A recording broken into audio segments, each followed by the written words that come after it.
강사를 하고 있는 어떤 여자 성도가 계셨는데 하루는 담임 목사님실에 찾아왔습니다.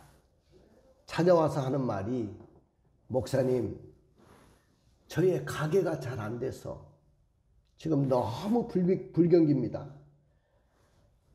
그래서 목사님한테 기도 받으려고 왔습니다. 가게도 안 되는데 주위에 있는 사람들이 너는 하나님을 믿는다고 하면서 왜 그렇게 니네 가게는 그렇게 안 되느냐고 또 비웃음을 받고 삽니다. 목사님, 어떻게 하면 좋겠습니까? 기도를 좀 해주세요.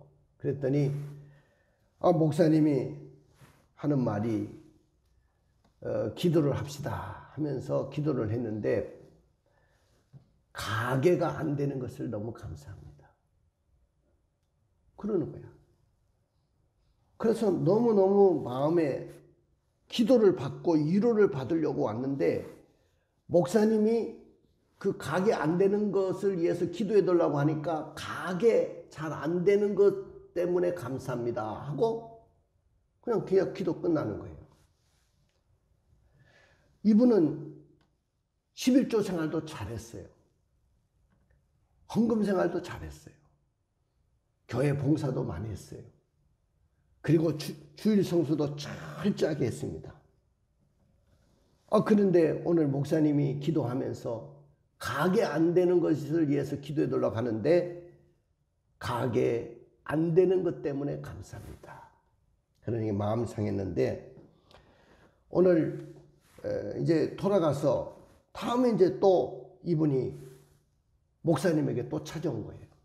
얼마 있다가 찾아왔는데 이번에는 손을 이렇게 붕대를 하고 깁스를 해가지고 왔어요. 어떻게 된 겁니까? 하니까 요전에 얼음판에서 미끄러져 가지고 팔이 부러졌다는 거예요. 그래가지고 지금 깁스를 하고 붕대를 칭칭 감고 왔습니다. 목사님 기도해 주세요 했으니 목사님이 하시는 기도가 뭐냐면은 팔이 부러졌으니 감사합니다. 또 이렇게 기도를 하는 거예요. 목사님, 차라리 앞으로는 기도해 주지 마세요. 이거는 무슨 축복의 기도가 아니고 제가 보기에는 저주의 기도 같습니다. 그러는 거예요. 그런데 이렇게 시무룩해가지고 이제 돌아갔는데 얼마 있다가 지난번보다 훨씬 나빠진 얼굴로 또 온 거예요. 그 어떻게 오셨습니까? 그랬더니 가게 그 자리에 도시 계획이 세워져 가지고 그 가게를 팔아야 될 상황이 돼 가지고 그냥 팔았다는 거예요. 그런데 이제 다른 사업을 시작하려고 이제 준비를 하고 있다. 그렇게 말을 하더랍니다. 그래서 목사님한테 기도 받으려고 왔습니다. 그랬더니 목사님이 가게를 잘 정리하게 하시고 새로운 사업을 시작하게 하여 주셨으니 감사를 드립니다. 또 그렇게 기도를 하시더래요. 가게를 지금 안 돼가지고 도시 계획이 들어와가지고 정리를 했는데 그걸 또 목사님이 감사하다고 하니까 너무 마음이 상한 거예요. 근데 얼마 있다가 이분이 얼굴이 확 펴져가지고 싱글벙글해서 왔어요. 이번에는 뭡니까? 그랬더니 먼저 번에 그 가게가 도시 계획이 있어가지고 미리 가게를 팔았는데 도시 계획을 들어오면 얼마 안 받고 얼마 보상이 안 되는 가운데 우리가 이제 가게를 내줘야 되는데 그래도 어느 정도 손해보지 않고 적당한 가격에 팔았는데 그래서 다른 사업을 시작했는데 이 사업이 대박을 치고 있다는 거예요. 굉장히 잘 된다는 거예요. 그래가지고 이번에는 정말로 하나님 앞에 감사해서 왔다는 거예요. 여러분들, 우리가 모든 상황, 모든 일에 감사한다는 것은 너무나도 힘듭니다. 여러분들 사업이 안 되고 내 가정에 어려운 일이 오고 내가 불의의 사고를 당하기도 하고 또 내가 질병에 걸려서 고통 중에 있는데 우리가 거기에 감사할 수 있겠습니까? 오늘 이분도 자기가 힘들고 어려울 때 정말로 목사님이 그 상황 속에서도 감사해야 된다고 감사 기도를 했지만은 이분은 마음이 상했잖아요. 우리는 모든 상황 속에서 감사해야 되는데 나에게 어떤 좋은 일이 왔을 때만 감사해야 된다는 그런 고정관념이 있어요. 여러분들 우리가 힘들고 어려울수록 우리는 더 감사해야 될 줄로 믿습니다. 믿으십니까? 요즘 우리는 근래 가장 어려운 시기를 지나고 있어요. 앞으로 더 힘들지도 몰라요. 이 어려움 때문에 사람들의 마음이 너무 강팍해져 있어요. 그러나 우리는 항상 감사하며 살아가면 이 또한 지나갈 것이고 이 모든 어려움도 내가 즐겁게 두려워하지 않고 극복할 줄로 믿습니다. 여러분들 이런 시련 속에서도 하나님이 주시는 복이 있어요. 이 시련 속에서도 하나님이 나를 축복하시는 계획이 있어요. 지금 내가 가게가 안 될 때는 안 되는 것만 보지 마시고 이 가게가 안 되는 이 상황 속에 무슨 계획이 있는지를 여러분들이 발견하세요. 분명히 하나님의 뜻과 계획이 있습니다. 그리고 그 상황을 감사로 이겨낼 수 있는 여러분들이 되기를 원합니다. 성경에 보니까 이스라엘 백성들에게는 3대 절기를 지키라고 했습니다. 첫 번째는 유월절입니다. 유월절은 그들이 애굽에 있을 때 그들이 애굽에서 해방받는 그날에 마지막 파라오 앞에 하나님이 재앙을 퍼부을 때 마지막 재앙이 뭐냐면은 장자를 치는 재앙이었어요. 처음 난 장자든지 처음 짐승의 새끼는 다 죽이는 죽음의 재앙입니다. 근데 하나님이 이스라엘 백성들에게는 양을 잡아서 그 양의 피를 문설주와 문인망에 발랐을 때 그 밤에 죽음의 사자가 그 피를 보고 넘어간다는 거죠. 그래서 해방받은 그날을 기념하는 것이 바로 유월절입니다. 우리 예수 그리스도는 유월절 어린 양이신 줄로 믿습니다. 그 예수로 말미암아 십자가의 그 피를 믿는 자는 죽음의 사자가 물러가고 저주의 사자가 우리를 넘어가게 될 줄로 믿습니다. 그 다음에 맥추절을 지키라고 했습니다. 맥추절은 처음 농사를 지어서 첫 열매인 그 열매를 거둬들이고 하나님 앞에 드리는 절기가 바로 맥추절이었습니다. 보리 농사를 짓고 난 후에 너무너무 감사해서 드린 절기였어요. 그 다음에 모든 농사 한 해 동안 농사를 짓고 그걸 저장해 놓고 또 그리고 한 해 동안의 은혜를 감사하면서 장막을 치고 광야 생활 속에 그 날을 기념하면서 하나님 앞에 지켰던 절기가 바로 추수감사절이에요. 오늘 여러분들 우리에게도 추수감사절은 너무나도 의미가 있는 것입니다.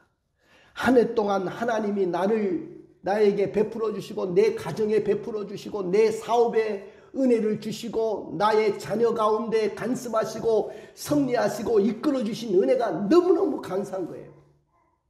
오늘 본문 서두에 보니까 이렇게 기록되어 있어요. 우리 한번 읽어볼까요? 1절입니다. 시작. 내 영혼아 여호와를 송축하라. 내 속에 있는 것들아 다 그의 거룩한 이름을 송축하라. 오늘 내 영혼아 여호와를 송축하라고 그렇게 이야기하고 있습니다. 이 말은 3번이나 반복되는데 성경에서 보면 2번의 반복이 되면 그건 강조를 이야기하는 것이고 3번을 반복하면 그것은 최상급의 강조를 말하는 거예요. 그러니까 하나님이 최고의 강조를 하고 있는 거죠. 내 영혼아 여호와를 송축하라.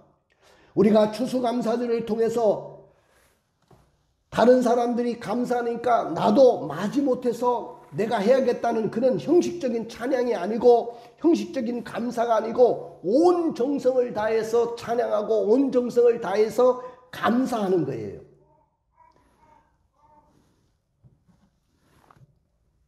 송년 분위기에 들떠가지고 나도 한번 감사해보자 그런 식의 감사가 아니고 여호와께서 내게 베풀어 주신 은혜가 너무너무 감사해가지고 하나님이 내게 주신 은혜 그걸 헤아려서 하나님 앞에 감사하는 것이죠. 내 속에 있는 것들을 다 동원해서 찬양하라고 했어요. 그 말은 뭐냐면 내 속에 있는 것들, 내 속에 있는 모든 정신적인 에너지, 내 속에 있는 아름다운 지성과 정서와 의지를 다 동원해서 여호와를 찬양하고 감사하라는 것이죠. 내 영혼아 여호와를 송축하라. 나는 오늘 추수감사절을 맞이하는 여러분들이 이런 진실한 마음으로 하나님을 찬양하며 내 속에 있는 것들 모든 것을 동원해서 찬양과 감사를 올려드리는 여러분들이 되기를 주님의 이름으로 축원을 드립니다. 시편 기자는 왜 하나님을 향해서 송축할 이유가 있다고 했습니까? 이 시대를 살아가는 오늘 우리들은 하나님을 향해서 내 영혼이 송축할 이유가 도대체 뭐라고 생각합니까? 내가 감사할 이유가 뭡니까? 오늘 저의 설교 제목은 그 모든 은택을 잊지 말고 감사하자는 거예요. 한번 따라해 봅시다. 그 모든 은택을 잊지 말고 감사하자. 그렇습니다. 그러나 우리는 그 모든 은택을 감사하지 않습니다. 한 해 동안 하나님이 베풀어 주신 은혜가 너무 감사하고 하나님이 우리에게 주신 사랑이 너무나도 많고 때를 따라 돕는 은혜와 형편과 처지를 따라 나에게 함께 주신 그 은혜가 너무나도 감사할 일들이 많은데 우리는 그 모든 은택을 감사하지 않습니다. 왜 이렇게 그 모든 은택을 감사하지 않느냐 하면은 은혜를 받고도 배은망덕했기 때문에 그렇습니다. 여러분들 은혜를 알고도 배신하는 사람이 있고 배은망덕한 사람이 있어요. 하나님의 은혜를 알았지만은 그보다도 세상의 쾌락이 너무 좋았고 또 세상의 정욕과 탐욕에 매여 가지고 하나님 앞에 감사하지 못하고 우리는 그렇게 살았던 자입니다. 여러분들 부모님이 자식을 기를 때 정말로 정성을 다해서 길러요. 저도 자식을 기를 때 그렇게 길렀어요. 근데 이 자식이 만약에 그 아버지의 마음과 엄마의 마음을 이해하지 못하고 그 은혜로 갚지 못한다면 그건 배은망덕한 자식 아니겠습니까? 근데 우리도 보면은 하나님 앞에 그렇게 많은 은혜를 받고 그렇게 많은 혜택을 누리고 살면서도 우리는 그 은혜를 헤아리지 못합니다. 배은망덕한 사람으로 살아갈 때가 너무 많다는 거예요. 유대의 임금 요아스라는 왕이 있는데 자기를 죽음에서 구해주고 왕의 자리까지 올려놓은 그런 신하가 있었어요. 그 신하가 누구냐면 대제사장 여호야다라는 사람입니다. 근데 그 신하를 배신을 합니다. 아버지와 같은 사람이에요. 이런 은혜의 배신자가 되지 않기를 나는 주님의 이름으로 축원을 드립니다. 그 다음에 왜 우리가 그 모든 은택을 감사하지 않느냐 하면은 두 번째는 은혜를 은혜로 알지 못하는 것 때문에 그래요. 우리는 은혜를 은혜로 알지 못해요. 은혜를 은혜로 알지 못하는 사람이 어떤 사람이냐? 어리석은 자고 미성숙한 자입니다. 어리석고 미성숙한 자는 절대로 은혜를 은혜로 알지 못합니다. 여러분들 어린아이들이 부모님의 은혜를 알지 못하잖아요. 그 어린아이가 뭐라고 하냐면은 부모니까 당연히 해야 되죠. 부모니까 당연히 나를 공부시켜 줘야 되고 용돈도 줘야 되고 당연히 나를 결혼도 시켜줘야 되고 재산도 물려줘야 되죠. 이렇게 생각합니다. 이런 자식이 있다고 한다면 부모니까 당연히 그래야지 이렇게 한다고 한다면 어른이 되고 돈을 많이 벌어도 부모님을 모르는 사람은 그런 사람은 미성숙한 어린아이와 같은 사람들이에요. 내게 주신 은혜를 헤아려고 가지고 기억하고 감사할 줄 아는 사람만이 인격적으로 성숙한 사람이에요. 나는 여러분들이 이렇게 은혜를 은혜로 알지 못하는 사람이 되지 말고 인격적으로 성숙한 사람이 되기를 주님의 이름으로 축원을 드립니다. 은혜라는 찬양이 있어요. 아까 우리 은혜 집사가 찬양을 불렀습니다마는 이번에 다니엘 기도에 그 은혜라는 찬양을 작사하고 작곡한 목사님이 나와서 간증을 했어요. 저는 그 송정민이라는 목사님의 간증을 들으면서 많이 울었습니다. 이제 40대 초반밖에 안 된 그런 젊은 목사예요. 그런데 나보다도 더 많이 고생하고 나보다도 그 마음은 더 늙은 것 같아요. 얼마나 고생했는지.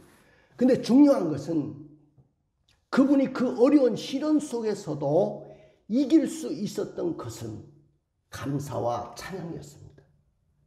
말씀을 묵상하면서 그는 곡을 쓰고 또 가사를 적어갔습니다. 그래서 내놓은 찬양이 바로 은혜라는 찬양입니다. 우리 은혜 집사도 그 작곡을 잘하고 또 가사도 잘 쓰는 그런 유명한 음악가지만은 이 송경민 이 친구를 만나면서 저는 너무너무 참 감사했어요. 세상에 이런 젊은 목사도 있구나. 이렇게 시련 속에서도 믿음으로 살아내려고 하는 목사가 있구나. 근데 그 가사 내용에 보면은 당연한 것이 아니라 은혜였소라는 이야기입니다. 모든 것이 당연하다고 생각했는데 자신이 코로나 시절을 지내고 보니까 모든 것이 다 하나님의 은혜였다는 거예요. 숨을 쉬는 것도 은혜고 내가 지금까지 누려왔던 모든 것들이 다 은혜였고 내가 하나님 앞에 와서 복음을 전하고 예배하고 찬양하는 것 그 자체도 다 은혜라는 거죠. 해가 뜨고 해가 지는 것 이것도 다 당연한 것이라고 생각했는데 은혜라는 안경을 쓰고 보니까 모든 세상이 다 감사하더라는 거예요. 믿음의 어머니를 만난 것도 감사하고 믿음의 아내를 만나게 된 것도 감사하고 좋은 음악의 통역자들을 만나게 된 것도 감사했다는 거죠. 우리 한번 찬양을 불러볼까요? 내가 누려왔던 모든 것들이 한번 쳐주십시오.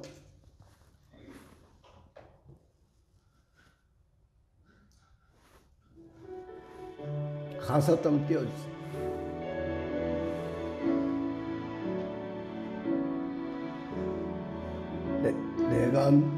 내가 누려왔던 모든 것들이 내가 지나왔던 모든 시간이 내가 걸어왔던 모든 순간이 당연한 것이 아니라 당연한 것 아니라 은혜였소. 내가 이 땅에 태어나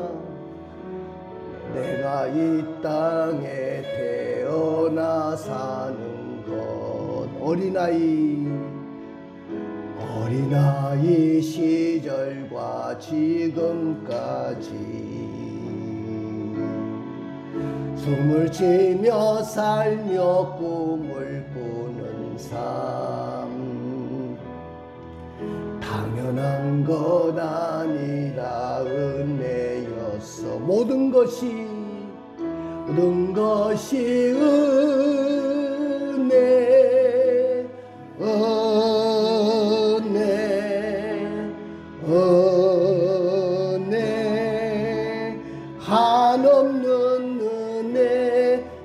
삶에 당연한 것 하나도 없었던 것을 모든 것이 은혜였소. 할렐루야. 모든 것이 다 은혜였다는 거예요. 세상에 우리가 은혜라는 안경을 쓰고 바라보면 다 은혜가 됩니다. 내가 불평이라는 안경을 쓰고 세상을 보면 다 불평의 세상이 됩니다. 나는 오늘부터 여러분들이 정말로 좋은 세상을 살아가기를 원합니다. 이 세상을 살아갈 때 좋은 삶을 살아가고 좋은 세상을 살려고 하면 은혜라는 안경을 쓰고 세상을 보기를 원합니다. 내가 당연한 것이라고 생각했던 그 모든 것이 다 은혜라는 거죠. 내 아내, 좋은 아내 만나서 가정생활을 했던 것이 나는 당연한 것이라고 생각했고, 그 아내와 함께 식탁을 마주하면서 맛있는 음식을 해먹으면서 살았던 그것이 당연한 거라고 생각했는데 그것도 하나님의 은혜였다는 거예요. 자식을 낳아서 기르면서 자식이 재롱을 피우고 자식이 잘 자라주고 그 자식이 정말로 부모의 마음을 알아줄 때 나는 그것이 당연한 거라고 생각했는데 그것이 은혜였다는 거죠. 부모님이 나를 위해서 고생하고 나를 위해서 길러주고 사랑을 베풀어 줬는데 그것이 너무 당연한 것이라고 생각했는데 은혜라는 안경을 쓰고 보니까 그것이 당연했다는 거죠. 사랑하는 성도 여러분, 세 번째는 왜 우리가 감사하지 못하느냐? 왜 은택을 헤아리고 감사하지 못하느냐 하면 은혜를 알되 쉽게 잊어버리기 때문에 그렇습니다. 우리는 은혜를 받았으면 오래오래 기억하고 오래오래 생각해야 되는데 잊어버려요. 받은 은혜는 너무 쉽게 잊어버립니다. 너무 쉽게 잊어버리다 보니까 우리는 은혜를 갚지 못하는 거예요. 오늘 본문에 보니까요, 잊지 말라는 명령이 나오거든요. 하나님의 은혜를, 하나님의 사랑을 잊어버리지 마라. 원수는 돌에 새기고 은혜는 물에 새긴다는 말이 있어요. 근데 거꾸로 우리는 해야 됩니다. 여러분들, 여호수아가 죽고 그와 함께 일했던 장로들이 다 죽었어요.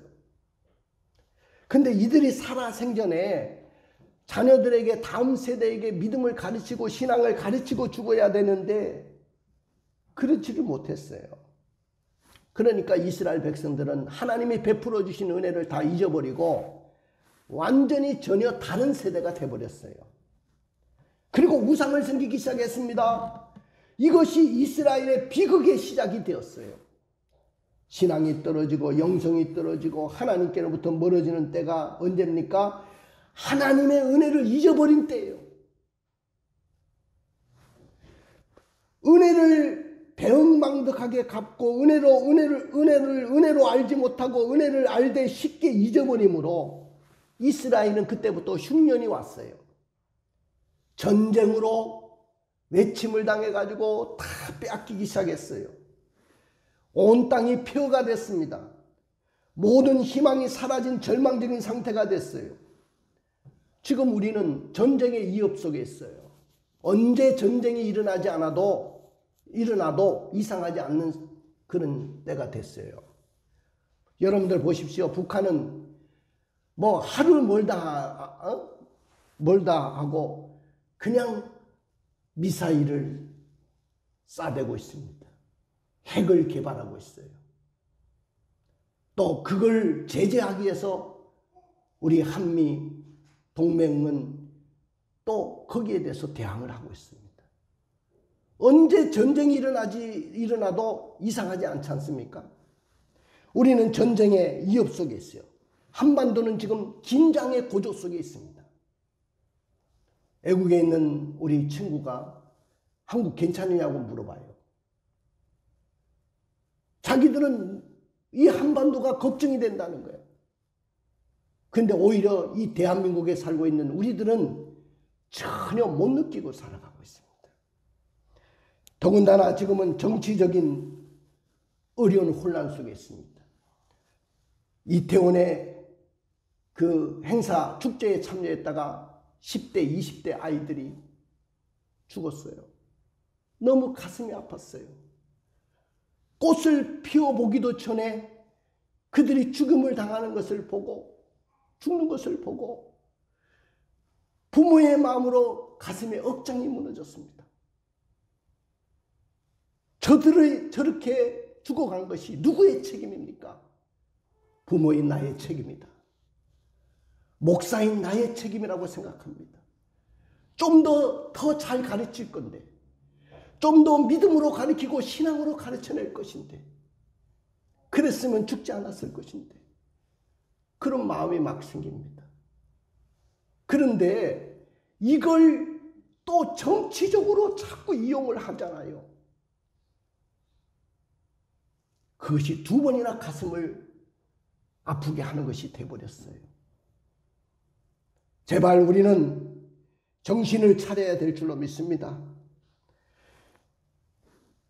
정치적으로 안정만 찾으면 좋은 나라가 되는데 그렇지 못해서 너무 가슴이 아파요.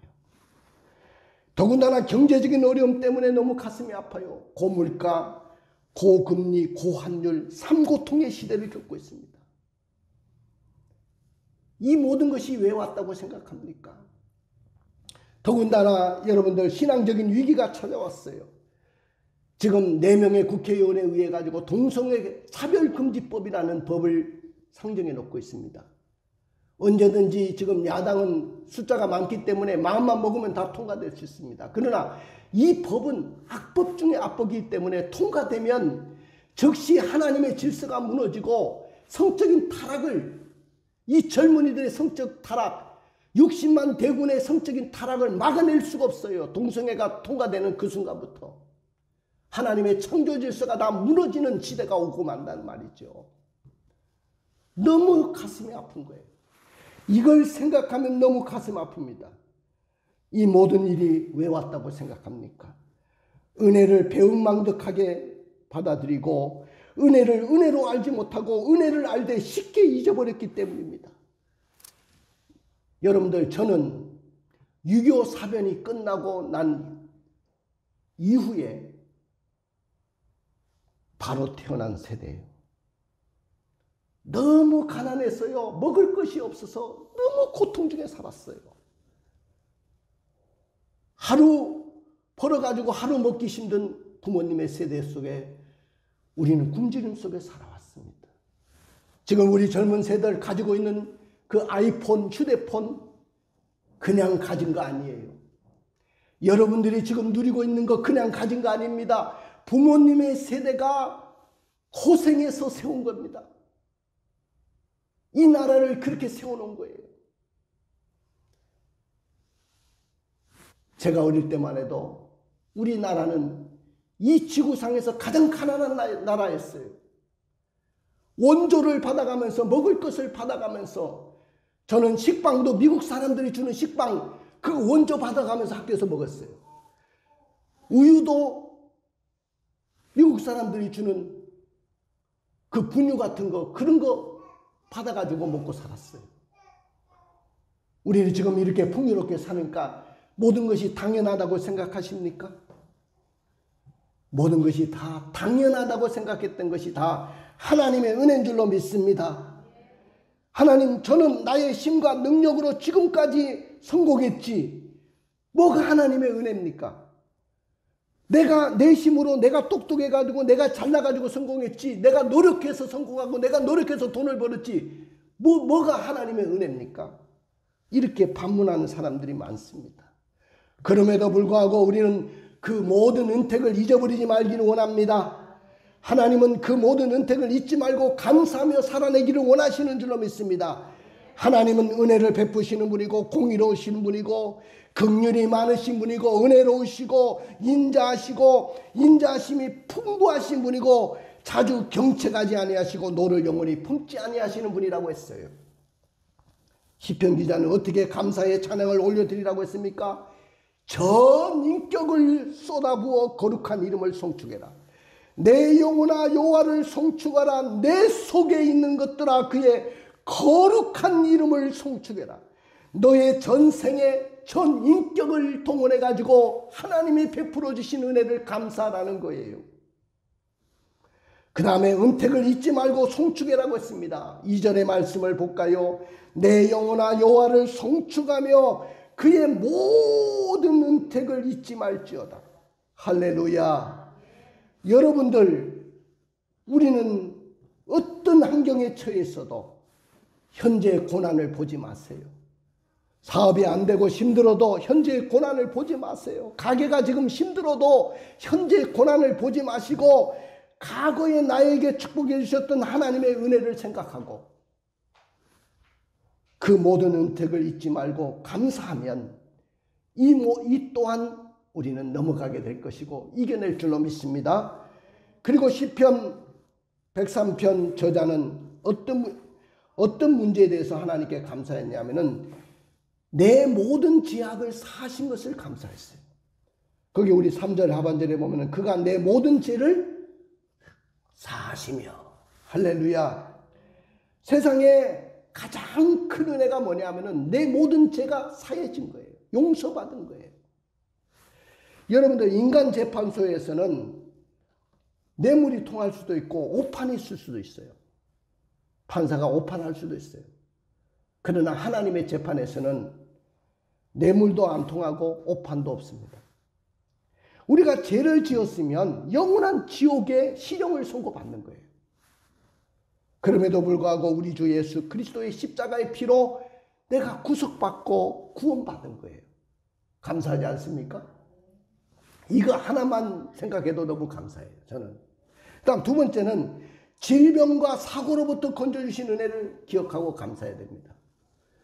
물론 금년에도 사고와 질병으로 돌아가신 분들을 생각하면 너무 가슴이 아프고요. 그러나 오늘 성경에 보니까 3절 4절에 보니까 내 모든 병을 고치시며 3절 4절 띄워주세요. 내 모든 병을 고치시며 내 생명을 파멸해서 속량하시고 인자와 긍휼에 간을 씌우시며 그랬어요. 인간은 흙으로 만든 도자기에 불과한 것입니다. 그릇이라고 했어요. 성경에 보면 인간은 한 먼지에 불과하다. 나는 그걸 느끼는 것이 뭐냐면은 아무리 건강하게 살던 사람도 죽음을 통해서 이제 화장터에 들어갔다가 나오니까 한 줌의 죄가 되어서 나오더라고. 그 인간은 한 먼지에 불과하다는 것을 저는 느꼈어요. 우리가 이렇게 먼지에 불과한 인간이기 때문에 우리는 아파가지고 대수술을 받고 병원에 누워 있을 수도 있습니다. 몇 개월, 몇 년 침상에 누워 있을 수도 있어요. 또 사고로 인해서 어려움을 당할 수도 있어요. 그런데 성경에 보니까 출애굽기 15장 26절에 보니까 나는 너희를 치료하는 여호와다. 할렐루야.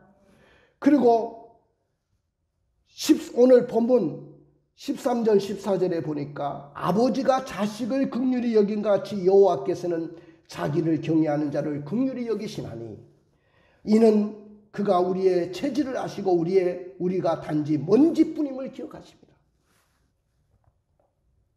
사랑하는 성도 여러분, 금년 한 해도 질병과 사고로 많은 분들이 돌아가시고 힘들고 어려운 세월을 보냈는데 지금까지 나를 건강하게 지켜주신 은혜가 너무나 감사합니다. 이것을 헤아리면서 감사할 수 있는 여러분들이 되시기를 원합니다. 할렐루야. 믿으십니까? 그 다음에 세 번째는 좋은 것으로 나의 소원을 만족해 주셔가지고 우리의 심령을 독수리같이 새롭게 해주시는 은혜에 감사합니다. 금년 안에 좋은 것으로 나의 소망을 만족해 주니까 내가 독수리가 올라간 것 같이 내가 새롭게 되는 그 은혜가 내게 있었던 것입니다. 몸이 병들었거나 사업이 실패했다거나 깊은 고민에 쌓여가지고 괴로워하던 사람이 소원이 이루어졌다고 생각해 보세요. 얼마나 감사합니까? 금년 안에 여러분들이 받은 소원들이 다 이루어진 분도 있고 혹시 안 이루어진 분들도 있을 거예요. 근데 하나님이 반드시 여러분들을 좋은 것으로 나의 소원을 만족해 해 주신다고 했어요. 이 은혜가 여러분들에게 넘치기를 원합니다. 그러므로 모든 순간 모든 상황 속에서 우리는 항상 은혜라는 안경을 쓰고 당연한 것이 아니라 바로 하나님의 은혜였소라고 고백하는 여러분들이 되기를 원합니다. 할렐루야. 감사는 그 모든 은택을 잊지 않는 거예요. 그렇습니다. 감사는 은혜를 받고도 배은망덕하지 않고 그 모든 은택을 잊지 않는 거예요. 감사는 은혜를 은혜로 알고 그 모든 은택을 잊지 않는 거예요. 감사라는 것은 은혜를 알되 쉽게 잊어버리지 않고 그 모든 은택을 잊지 않는 것입니다. 감사는 내 모든 죄악을 사해 주신 그 모든 은택을 잊지 않는 거예요. 질병과 사고로부터 내가 구원받고 은혜를 받았다는 것을 기억하고 그 모든 은택을 잊지 않는 것이 감사입니다. 감사는 좋은 것으로 나의 소원을 만족해 주셔가지고 우리의 심령을 독수리같이 새롭게 해주신 그 모든 은택을 잊지 않는 거예요. 그러나 만약에 우리가 그 은택을 잊지 않고 감사하지 않는다면 우리는 지금까지 나의 삶이 당연한 거라고 생각하고 그런 실수를 범하게 될 것이고 배은망덕한 사람이 될 것입니다. 그러므로 감사는 그 모든 은택을 잊지 않는 것입니다. 그 모든 은택을 잊지 않는 자에게 주시는 복이 있어요. 모든 것이 합력하여 선을 이루십니다.